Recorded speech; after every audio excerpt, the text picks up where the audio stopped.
Et salut tout le monde. On se retrouve sur cette nouvelle vidéo, nouvelle destination. On est à la vallée d'Aro. Oui, très très beau paysage sur la route en tout cas. Le trajet s'est super bien passé depuis le lac Maninjao. Alors certes, on vous avait recommandé de ne pas prendre de minivan et c'est ce qu'on a fait ce matin. Mais en même temps, on n'avait pas le choix déjà de 1. Et en plus de ça, on a été les derniers à embarquer dans le minivan. Donc du coup, il est parti de suite. Et on n'a pas mis énormément de temps pour arriver à la ville de Bukittinggi, qui était notre étape relais entre notre nouvelle destination et la précédente. Là-bas, on vous a pas fait d'image, on s'est juste arrêté manger un bout, retirer de l'argent et on a repris un autre transport parce que c'est notre prochaine destination, donc il y aura un vlog sur cette ville un peu plus tard. Et on a pris un grab pour venir jusqu'à la vallée d'Aro. Ça a duré à peu près 1h30 le trajet et c'était nickel. Les paysages étaient très jolis, le chauffeur très sympa, il nous montrait plein de trucs sur la route. Là il y a un volcan, là il y en a un autre.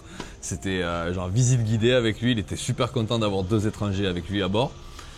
Et on vient donc d'arriver à notre hôtel où on reste 5 nuits. On va vous montrer la chambre, on va faire le tour. Montrer la chambre. L'endroit est vraiment magnifique. Déjà juste en face de la petite terrasse, on a un immense bloc de roches, très joli. Et vous allez voir, il y en a plein. En fait, la vallée d'Aro, c'est ça, c'est des immenses blocs de roches. Et là maintenant, Anaïs vous montre la chambre. Il y a des singes dans l'arbre juste en face. Ouais, faudra pas laisser traîner les affaires sur la terrasse. Pas de banane. Alors la terrasse, ouais, Manu est content. Hein. Ah ouais, moi je suis content. Dès qu'il y a une terrasse, je suis content. Voilà, il est content. Rien de, voilà, une terrasse, d'une table de chaise, voilà. Je savais plus quoi dire. Alors, on a une chambre, le lit, 2 tabourets. Elle est pas bien avec grande, une petite vue. Non, elle est pas grande, mais ouais, voilà, il y a tout ce qu'il faut dedans. Hein. On n'a pas testé le matelas encore, tiens. Une très belle vue. Très belle vue, on est à côté de la rivière, c'est trop cool. Hop. C'est vraiment très beau. Le coin a l'air magnifique. On se dit vraiment aller promener, randonner un petit peu dans le coin parce que c'est magnifique. Ouais. On va pas trop vous montrer de vue, hein. On vous le montrera plus tard ça. Voilà. On a une bouilloire avec de l'eau. Ça, du thé, du café, et ça c'est trop bien. Parce qu'on l'a eu quasiment nulle part dans les établissements pour l'instant à Sumatra, les plus chers comme les moins chers, il n'y avait jamais de bouilloire. Il n'y avait pas. Voilà, un ventilateur, que veux-tu, un joli sol en bois et une petite salle de bain avec toujours pas d'évier, mais elle est très propre. C'est vrai qu'il n'y a jamais d'évier. Je sais pas comment ils font pour se laver les dents. Eux ils font dans la baignoire ou là en fait, hein, ils se lavent les dents et ils rincent derrière quoi. Voilà, c'est tout ça, un cube en fait avec une toilette et la douche. Ça a l'air bien isolé, on a une belle hauteur sous plafond. C'est incroyable, hein. On n'a jamais vu ça. 4 mètres le plafond. Voilà, et le lit, il y a une petite couette, donc à mon avis, il fait un peu frais le soir. On risque d'avoir un peu frais, je pense. Tant mieux, ça fait du bien. Hein. Ouais, vraiment. Ouais. Et truc positif, parce qu'on est quand même assez isolé, il n'y a pas grand chose autour de l'hôtel. On est en bord de route face à, d'un côté la rivière comme on vient de vous montrer, de l'autre côté face à un immense pan de roches. Et on est un petit peu isolé du village de la vallée d'Aro, donc du coup on a de la chance. Le boss ici a des scooters, enfin il a un scooter à louer et il était disponible. Donc demain on peut récupérer le scooter pour 2 jours, peut-être 3 je lui ai demandé. Donc ça c'est la bonne nouvelle en arrivant. Voilà, bon sur ce on va vous laisser. Aujourd'hui on ne tourne pas plus, on a 5 jours ici, on a largement le temps de vous faire des vidéos, des plans et vous en montrer plus et vous en expliquer plus sur cette vallée. Juste sur son nom déjà c'est assez fun. Et on se retrouve demain. Très bien. Très bien. Alors à demain. À demain.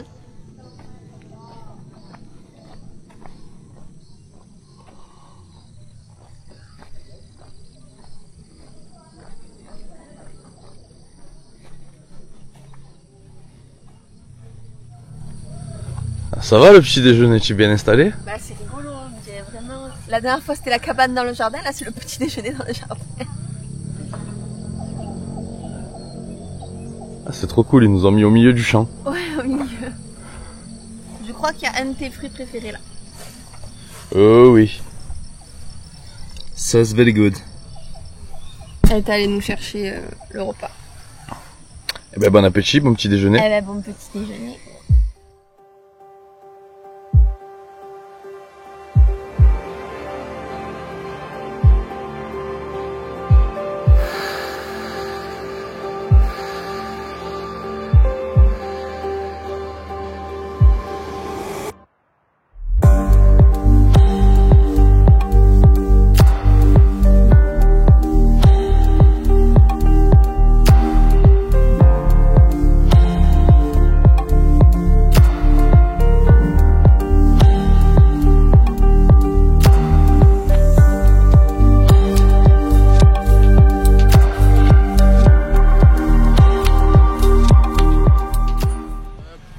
monsieur vient de s'arrêter en voiture pour faire une photo avec la petite fille.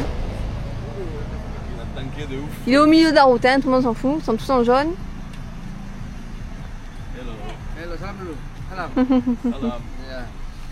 Ah, trop mignon. Ah, t'as vu comme elle t'a fait? Signe de respect, ça. Hello. Hello. Trop mignonne. En direct de la vallée d'Aro, le scooter. Le scooter, alors putain, il est dans un état celui-là, ça va être sympa la journée. La selle, elle est ruinée. Le scooter, il a la jauge d'essence, elle est bloquée, donc on ne sait pas si on a de l'essence ou pas. Il n'y a pas de rétro à gauche. Il n'y a pas de rétro à gauche. Je cherche les pneus, comment... ça va? Les pneus, ça va. Je cherche comment on ouvre le coffre. Le casque, il est infecté de fourmis. C'est une fourmilière, le casque. Non, je pense que ça va être sympa. Ça va être sympa. Manu me dit, oh, j'ai jamais payé un scooter aussi pas cher en Asie et tout. Je dis, bah, combien? Il dit 50 000 roupies. Bon, de toute façon, le casque, il rentrera pas. Ça fait quoi, 50 000 2,90. Ah, ouais. 3 €. Bah, on a compris. Bon, voilà, on est parti. Ah, bah, on est parti, hein. Il a des roues et il roule. Allez.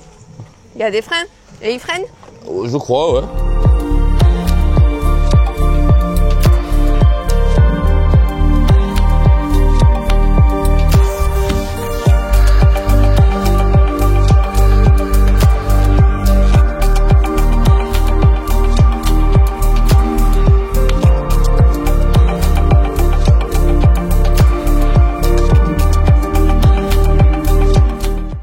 Je pense que là, je suis allé un peu loin et je me suis foutu un peu dans la merde.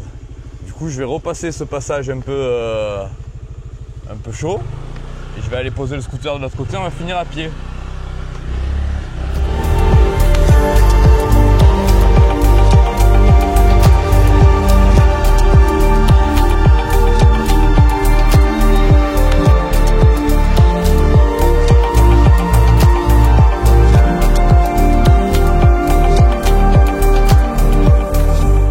Alors, au programme de cette première journée dans la vallée d'Aro, on est parti en scooter pour aller voir un viewpoint.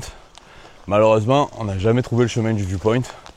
J'ai l'impression qu'à Sumatra, il y a beaucoup de points Google Maps qui sont marqués, mais qui soit ne sont plus entretenus, soit ne sont pas placés au bon endroit. Donc bon, malheureusement, on a fait demi-tour, ça va, c'était pas très loin. Et on a décidé d'aller chercher un deuxième point Google Maps en espérant avoir un peu plus de chance cette fois. C'est une cascade. Là, normalement, on devrait être plus très loin de là où elle se trouve. Mais on est obligé de traverser un morceau de jungle dans une forêt de fougères tout autour. Et il faut savoir qu'ici, près de la vallée d'Aro, se trouve une immense forêt primaire dans laquelle vivent encore une centaine de tigres à l'état sauvage. Il y en a environ 500 à Sumatra, des tigres. 400 vivent dans des parcs nationaux et sont recensés. Et une centaine vivraient ici, dans ces régions, et dans les forêts qu'on voit juste là derrière. Et il fait très chaud et humide.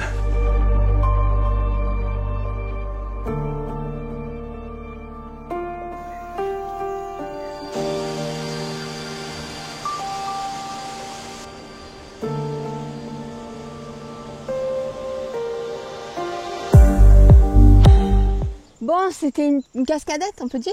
Une petite cascade. Et c'était bien celle-là du coup parce que je suis parti chercher tout autour. Je me suis tué. Franchement, je me suis ruiné et je pense même avoir observé, pas observé parce que je l'ai pas vu. C'est toi qui t'es fait observer. Ouais, je me suis fait observer soit par un gros lézard, un gros singe ou un petit tigre. Je saurais pas dire. J'ai entendu des bruits dans les buissons. Ça remuait super fort, genre un bon gros volume, un bon mètre de buissons qui bougeait en même temps. Et ça se déplaçait à côté de moi quand je marchais sur le chemin. Maintenant, je peux pas dire ce que c'était parce que ça faisait pas de bruit particulier et j'ai rien pu voir malheureusement. Mais et lui t'as vu? Ouais, lui m'a vu et genre mon cœur il est parti à 2000 quoi. Tu sais, on se sent tout petit là à ce moment-là. Mais bon, on est là, tout va bien. On a le scooter derrière, on va récupérer la bête. Impressionnant ce scooter. Bon, c'est le moins cher que j'ai jamais eu de ma vie, c'est le plus pourri que j'ai jamais eu de ma vie. Je pense qu'on fait le combo ensemble. Et on va continuer notre balade dans la vallée d'Aro. On va se chercher un petit coin pour manger aussi, parce que même si on a bien déjeuné ce matin, je commence à avoir un peu faim moi. Bah il est 11h30. Ouais, ben voilà, normal. Hein. Voilà. En plus ça creuse à la forêt. Et il pleut pas, il fait beau et il fait lourd. Il fait lourd et il pleut pas, on a beaucoup de chance je pense. Ouais, allez, la suite tout de suite. C'est parti. Alors, on vient d'arriver à une autre cascade, on a tenté une autre, celle-là est beaucoup plus facile d'accès. On a marché peut-être 1 minute, on a payé 10 €, 1 € de parking et voilà. On a le petit accès avec le pont et la cascade dans le fond. Il y a beaucoup de monde.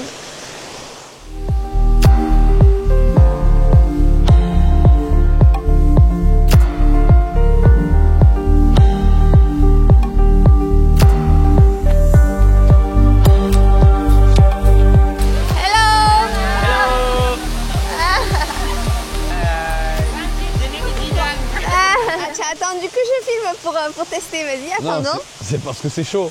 Ah d'accord, c'est pour ça. Elles viennent de faire bouillir dans l'huile. C'est les 2 petites filles dans la cabane là-bas qui sont adorables, qui m'ont fait 4 brochettes de poulet et 2 brochettes de nuggets. J'imagine de poulet aussi. Ça n'a pas l'air mauvais. Ah, c'est chaud. Ouais, c'est bon. Très bien. Combien ça nous a coûté tout ça, là, le café? Parce qu'on donne pas trop les prix froids. Hein. Alors là, 6 brochettes et un café, ça coûtait 21 000. Donc 21 000, ça fait... 1,50 €, même pas. Non, moins, 1,30 €, 1,40 €. Très bien, c'est vraiment pas cher en Indonésie. C'est pas cher, c'est pas très bon, faut dire ce qui est. Souvent, c'est le poulet, c'est pas foufou. Là, on dirait une knaki qui a mal vieilli. Mais c'est pas cher. Et les gens sont trop gentils. Vraiment trop gentils. Le sourire est gratuit. Bon appétit. T'en veux une ? Ouais, on va essayer. Comme on vous disait depuis le début des vidéos à Sumatra, en Indonésie globalement, la nourriture c'est vraiment pas ça. C'est compliqué, très compliqué. Du coup moi là perso midi je renonce, j'ai pas envie de manger des trucs bizarres encore et de la nourriture pas bonne parce qu'en fait c'est vraiment que c'est pas bon. La viande, que ce soit le poulet ou le canard, c'est généralement vraiment pas bon. On a eu de la chance à quelques reprises, on a eu 2 établissements qui cuisinaient directement là où on dormait et la nourriture n'était pas mauvaise. Le premier elle était bonne, Romlan était bonne. Là où on était au lac Maninjao, c'était bon. C'était pas mauvais. Je dirais pas jusqu'à dire que c'était bon, c'était pas mauvais, c'était mangeable. Mais dès qu'on sort un peu, là on a roulé près d'une demi-heure pour réussir à trouver un endroit où se nourrir. On n'a rien trouvé, on a pris le premier qui venait, et franchement, faut dire les mots, hein, c'est dégueulasse. C'est vraiment dégueulasse. Donc ouais, sur ça, franchement, c'est très compliqué, très compliqué. Par contre, des paysages magnifiques, incroyable. Les gens sont trop gentils, adorables. Tout le reste c'est du 5 étoiles, mais alors sur la nourriture, moi je suis au bout de ma vie là, j'en peux plus, vraiment j'en peux plus. Catastrophe. Du coup, tu manges. Je pense que c'est du poulet, du riz et des épinards. Hein. Voilà. Bon appétit. Bon courage.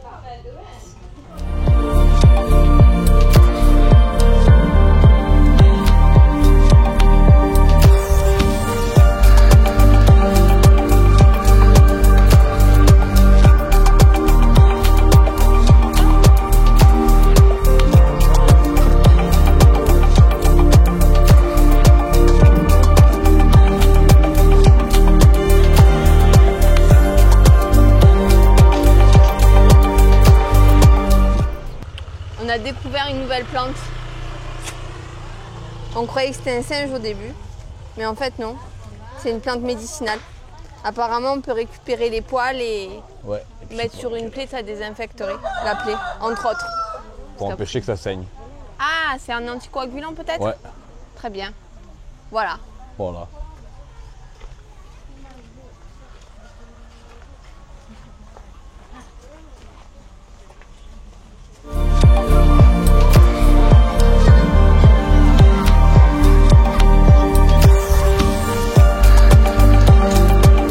On a trouvé la piscine municipale.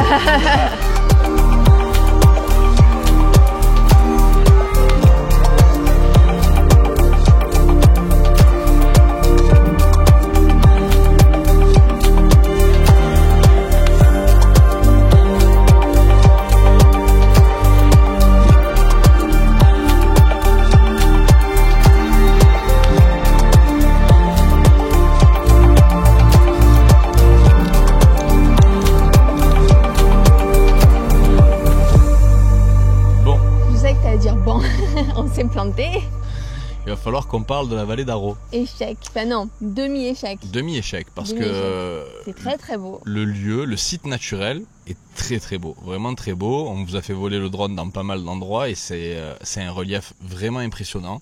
C'est très vert, c'est des grandes falaises. Pour ça, il n'y a rien à dire, c'est vraiment très très beau. Le seul hic, c'est que ça n'a aucun charme, dans le sens où tout est dédié au tourisme local. Ça certes, parce qu'à Sumatra, comme on vous disait, il n'y a pas de tourisme étranger, très très peu. Ce matin, on a encore croisé peut-être une famille australienne et un couple sur un scooter. Et c'est les 10 ou 12e étrangers qu'on croise depuis 3 semaines à Sumatra. Par contre, il y a un très fort tourisme local, un tourisme chinois local, parce que beaucoup de familles chinoises se sont implantées à Sumatra pour raser les forêts et cultiver l'huile de palme. Et donc ce sont des gens qui ont quand même beaucoup d'argent et toute la vallée d'Aro, tout le site où l'on se trouve actuellement, leur est dédié en quelque sorte. Il y a même une sorte de mini parc d'attractions où ils ont refait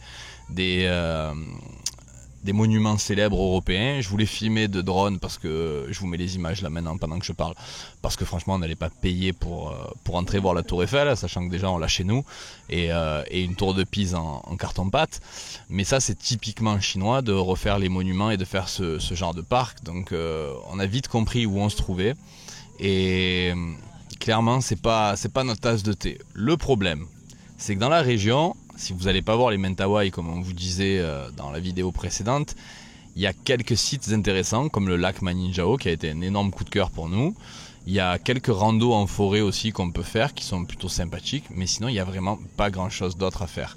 Et on s'en va dans quelques jours pour notre prochaine destination, dans 8 jours. Et donc du coup il fallait forcément qu'on trouve des endroits où se poser un petit peu, sachant qu'en plus comme on vous disait c'est les vacances scolaires actuellement, c'est les vacances de fin d'année, donc beaucoup de tourisme local et très peu de disponibilité dans les établissements pour dormir. Donc on a choisi de venir ici 5 jours, 5 nuits qu'on reste là. 5 nuits, ce qui est vraiment beaucoup trop. La vallée d'Aro on recommande pas, si ce n'est pour la journée, à la limite dormir une nuit, voilà. Ça peut être sympa. Ouais. Vous venez, si vous arrivez de Bukittinggi, si vous êtes à Bukittinggi, vous pouvez dormir une nuit ici sur place. Vous arrivez tôt le matin, vous louez un scooter, vous baladez un petit peu dans la vallée qui est quand même très jolie, comme on vous disait. Les montagnes et les parois de roches sont très impressionnantes. Il y a pas mal de cascades, alors faut pas se voiler la face. Les cascades les plus accessibles sont les moins agréables. C'est celle où c'est devenu Disneyland. Là, on vient d'en voir une que j'avais repérée sur Google Maps. C'est littéralement une piscine avec des dizaines, pour pas dire la grosse centaine de commerces qui vendent tous exactement la même chose. C'est impressionnant par contre. Ouais, là c'était. J'ai jamais vu autant de commerces. C'est là où on vous a expliqué la plante médicinale là, juste avant. Ouais. Franchement, c'était vraiment pas fou.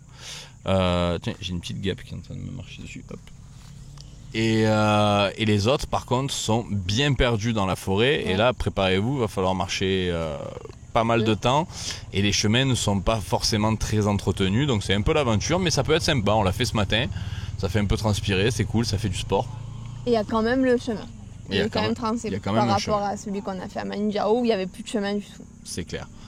Donc voilà, demain on va quand même redonner une seconde chance au lieu. On va quand même continuer à vous filmer ce vlog demain. On a repéré encore quelques endroits sur Google Maps. On n'a plus la même ambition que ce matin en se levant parce qu'on a un peu compris où on était. Mais on va quand même continuer, on va pousser un petit peu le truc histoire de voir si on ne serait pas passé à côté quelque chose. Mais là pour l'instant, la première, je vais pas dire première impression, la demi-première impression, parce qu'on est quand même à notre vraie première journée. Et on a pas mal fait le tour en scooter. C'est pas très grand non plus, faut dire ce qui est, c'est pas immense. C'est pas grand.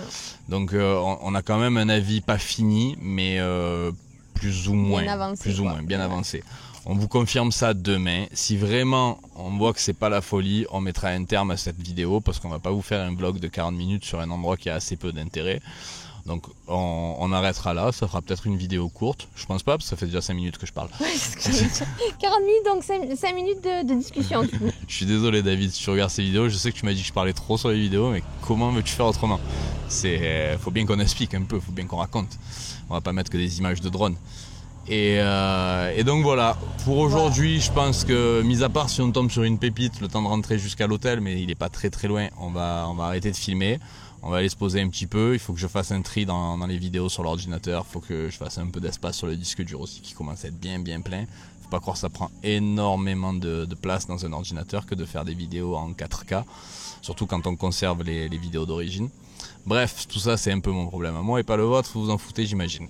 Sur ce, on vous dit à demain, on se retrouve pour une journée pleine de belles surprises j'espère et d'aventures. Et de rebondissements. Voilà, et de rebondissements. En tout cas, les gens adorables. Adorables. Ça, même les touristes chinois locaux, je pense qu'ils sont quand même là depuis plusieurs générations, 2, 3, ça reste des gens très gentils, très courtois, très curieux. On fait énormément de selfies comme en Inde, c'est très drôle. Vraiment sur ça il n'y a rien à dire. Le seul problème c'est la bouffe, ça vous l'avez bien compris, c'est une horreur. Mais vraiment l'Indonésie, préparez-vous, vous allez perdre du poids. Ce qui ne me fait pas de mal d'ailleurs parce que j'en ai pas mal pris quand même. Sur ce, à demain. Deuxième journée et je crois qu'on a fait une boulette. Enfin je suis pas sûr, mais disons qu'on a pris une décision un peu rapide et sur un coup de tête. On a décidé d'écourter notre séjour ici à la vallée d'Aro. On n'était vraiment pas convaincus par la journée d'hier. On va quand même prendre le temps d'aller faire une petite balade en scooter cet après-midi parce que ce matin on n'a rien fait, on est resté à se prendre la tête pendant plusieurs heures sur les changements d'avion, qu'est-ce qu'on fait, qu'est-ce qu'on fait pas, est-ce qu'on part plutôt de Sumatra, on a fait le tour, on n'a pas fait le tour. Faut qu'on aille faire un tour là. Voilà, là il faut qu'on aille s'aérer l'esprit, on va quand même vous amener avec nous, on va faire une petite demi-heure de route pour aller voir une sorte de pont au milieu de la forêt. Je sais pas ce que ça vaut du tout, on verra bien. En tout cas, je pense que dans un voyage, c'est pas bon de prendre des décisions trop rapides, sans se poser, sans réfléchir. Je sais pas si on fait une erreur ou pas. En tout cas, ce qui est sûr, c'est qu'ici, ça nous a pas convaincus au premier abord et que suite à notre décision, il risque de pas y avoir de deuxième abord. Oui, voilà. Ça, c'est un peu dommage. Bref, on vous amène quand même avec nous pour terminer cette balade dans la vallée d'Aro et on verra bien.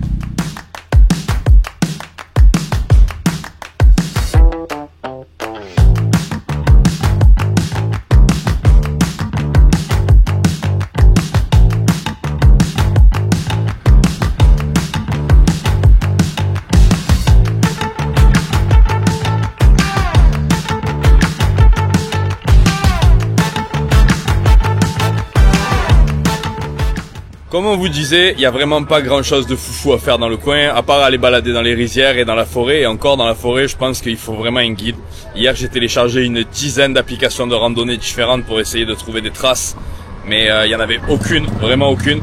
Donc je pense qu'il faut vraiment avoir un guide sur place. C'est pas trop notre truc de prendre des guides, donc du coup on n'en fera pas, tant pis.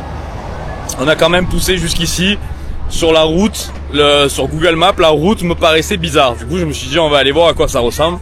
Et en effet, c'est un grand pont. C'est aussi le lieu de rendez-vous de tous les Indonésiens, apparemment. C'est l'attraction de l'endroit aussi. C'est un peu l'attraction de l'endroit. C'est juste une route qui a été construite de façon un peu originale. Je vais vous faire voler le drone, vous allez voir ça de haut. Ça sera plus explicite, je pense, que mes descriptions. Et voilà, je pense qu'après, on va rentrer à l'hôtel, préparer les sacs. Et on va retourner sur la ville de Bukit Tinggi. Et tant pis, on va écourter le séjour ici. Je pense que si vous voulez vous poser, mettre en pleine nature pour lire des livres, tranquille au calme, balader dans les rizières, c'est un endroit sympa. Maintenant, pour nous 5 jours c'était trop, donc du coup on va rester uniquement les 2 jours qu'on a fait et pas plus. Voilà, bon allez maintenant le drone pour que vous voyez à quoi ça ressemble cet endroit si particulier.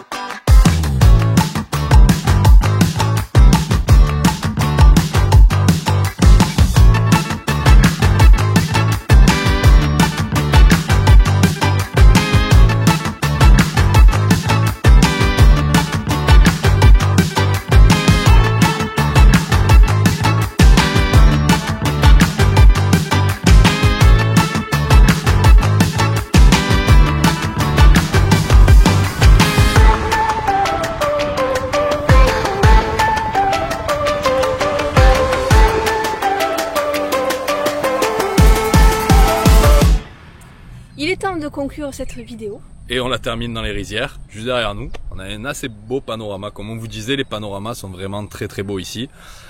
Avant de conclure la vidéo, on aimerait remercier Fadela. Fadela, elle a une chaîne YouTube qui s'appelle Fadela Travel. J'essaye de vous mettre son logo ici avec le nom de sa chaîne. Tu mets des logos toi? Ouais, mais je suis pas certain d'y arriver en vrai, j'ai jamais fait ça. On met le lien en description. On vous met dans tous les cas le lien en description. Fadela, comme je vous disais, elle a une chaîne YouTube. Elle voyage pas toute seule, mais en vrai, elle fait tout toute seule. C'est elle qui porte le sac à dos, c'est elle qui gère le voyage, c'est elle qui vous fait les vidéos YouTube, qui donne plein de conseils et d'astuces. Et franchement, elle nous a beaucoup aidé. Déjà, pour la vallée d'Aro en soi, on connaissait pas cet endroit. Ouais. Je pense qu'on l'aurait peut-être découvert par nous-mêmes en fouillant sur Google, mais ça nous aurait pris clairement plus de temps. Alors que là, on connaissait avant même d'arriver à Sumatra, et ça, c'est grâce à ces vidéos qui sont vraiment riches en informations. Ouais. Et pour ça, on la remercie infiniment. Alors c'est vrai que nous, on n'a pas eu le même feeling que Fadela ici à la vallée d'Aro, mais c'est pour une simple et bonne raison. On est tombé sur la pire semaine de l'année. Les vacances de fin d'année. D'ailleurs, on était censé venir ici avant d'aller au lac Maninjao. On n'a pas pu parce que tous les logements étaient pleins. Okay, ouais. Et des logements, il y en a vraiment beaucoup. C'est dire le monde qu'il y a. On croise des bus remplis de monde, des embouteillages de voitures sur des petites routes de campagne. En fait, si vous voulez, la vallée d'Aro, c'est un endroit calme et nature. Alors nature, ça c'est ok, vous pouvez vous y retrouver, quoi qu'encore, quand vous allez sur une cascade et qu'il y a 70 personnes, c'est moins agréable que quand vous y êtes à une dizaine. Mais passe encore. Mais pour le calme, alors là, clairement, on n'y est pas du tout. C'est vraiment la pire saison. Et pire que ça, c'est le dernier week-end de la semaine de leur congé annuel. Donc c'est vraiment très compliqué. Il y a donc vraiment les Indonésiens. Hein. Je sais pas si c'était clair, mais c'est les Indonésiens. Voilà, c'est du tourisme local. Hein. C'est vraiment du tourisme local. Comme on vous disait, on a dû croiser une dizaine de personnes étrangères et occidentales. C'est pas un tourisme comme on peut le voir en Thaïlande. Je fais souvent des comparatifs avec la Thaïlande, mais c'est un pays que forcément je connais beaucoup et que vous probablement vous connaissez aussi, donc ça facilite le comparatif. Que dire de plus sur la vallée d'Aro? Je pense qu'on en dira peut-être un peu plus lors du bilan de ce séjour à Sumatra. Quoi qu'il en soit, ça n'a pas été trop notre tasse de thé, d'autant plus que l'endroit où on dort qu'on vous recommande pas. Pas du tout. Pas du tout. Vraiment, c'est pas la folie. Sans parler du comportement du gérant qui est un peu dérangeant. Discutable. Je vais aller me l'encadrer tout à l'heure. Je pense qu'il a eu une attitude un petit peu déplacée envers Anaïs ce matin pendant que je dormais. Lui, clairement, le Coran, il a choisi que les chapitres qui l'intéressaient. Les autres, il a oublié. Donc, je pense que je vais aller lui apprendre les autres tout à l'heure avant de partir. Encore plus si vous êtes une femme seule. Moi, j'aurais pas été avec Manu. J'étais pas sereine. Voilà. Donc, mais je vais sûrement le calmer. Mais bon, on vous recommande pas. Il y a des dizaines de logements de partout ici. Fadela, elle vous donne un super logement, mais on a voulu y aller et le monsieur était complet. Voilà. Complet. Comme on vous dit, c'est vraiment compliqué pendant cette semaine-là, la dernière semaine de l'année du coup, parce que nos vidéos sortent un petit peu en décalage, donc c'est pas la semaine à laquelle vous regardez la vidéo, c'est la semaine, on va dire, du 20 décembre au 5 janvier, en gros les 2 semaines de fin d'année. Là, c'est vraiment très compliqué. Sur ce, on va aller rejoindre notre nouveau chambre logement à Bukit Tinggi. Ouais, prendre nos affaires déjà, prendre un transport pour rejoindre Bukit Tinggi qui est à 2 heures d'ici. On a réussi à faire décaler toutes les dates, donc ça c'est bon, sans frais. Et on va partir un tout petit peu plus tôt de Sumatra parce que clairement sur la côte ouest, on a fait le tour de ce qu'on avait à faire. Comme on vous disait, si vous n'allez pas emmerder les Mentawai sur leur île, et que vous voulez pas emmerder les animaux non plus, ça resterait un petit peu les activités qu'il y a à faire à Sumatra, quoi qu'il y en a quand même beaucoup. Mais nous on a fait le tour et du coup on va sur notre dernière destination, Bukit Tinggi. On espère faire un truc vraiment ouf. Il y a un des volcans les plus dangereux d'Indonésie, mais ça on vous en dira plus sur la prochaine vidéo. Et il est clair que ce volcan nous appelle. Bien sûr. Hein, surtout moi quoi. T'appelles aussi mais tu l'entends pas. Je l'entends pas. Sur ce, on vous retrouve à Bukit Tinggi pour la prochaine vidéo. On vous remercie d'avoir suivi celle-ci jusqu'à la fin si vous êtes encore là. On vous remercie également pour vos messages d'encouragement et de soutien. Et on remercie même nos premiers haters. C'est vrai qu'on en a. On en a quelques-uns. Ah là là, il y en a qui sont pas contents. Mais c'est ça, c'est la rançon du succès, ça. Sur ce, ceux qui nous soutiennent, merci beaucoup, on vous embrasse. Ceux qui nous soutiennent pas, allez vous faire foutre. Et on se retrouve à Bukit Tinggi. Tu vas devoir mettre un bip sur ça.